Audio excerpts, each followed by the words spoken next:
राज्यातील महिलांसाठी शासनाने सुरू केलेली लाडकी बहीण योजना गेल्या काही दिवसांपासून चर्चेत आहे। ही योजना कोणत्याही परिस्थितीत बंद होणार नाही असा खुलासा करत राज्य शासनाने पात्र बहिणींना दिलासा दिलाय। मात्र दुसरीकडे निकषामध्ये बसत नसल्याच्या कारणावरून राज्यातील तब्बल 80 लाख महिलांना या योजनेतून अपात्र ठरवले।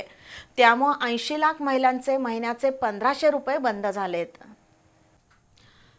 राज्य सरकारने ई-केवायसी संदर्भात घेतलेल्या कडक भूमिकेमुळे आणि कागदपत्रांच्या कडक पडताळणीमुळे लाभार्थी महिलांच्या संख्येत तब्बल 80 लाखांची घट झाली आहे।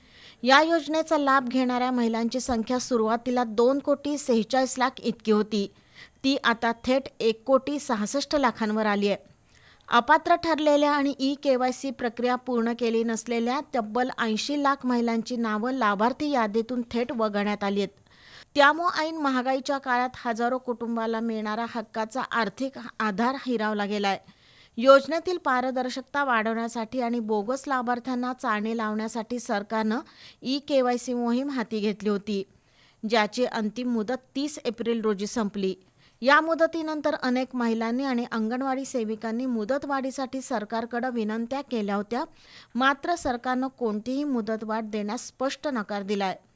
तसंच सध्या नवीन लाभार्थ्यांचा समावेश करण्याचा किंवा नवीन अर्ज स्वीकारण्याचा कोणताही निर्णय शासन स्तरावर झालेला नाही।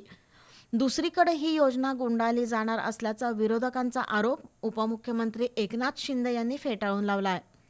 महायुती सरकार महिला आणि शेतकऱ्यांच्या पाठीशी खंबीरपणे उभं आहे।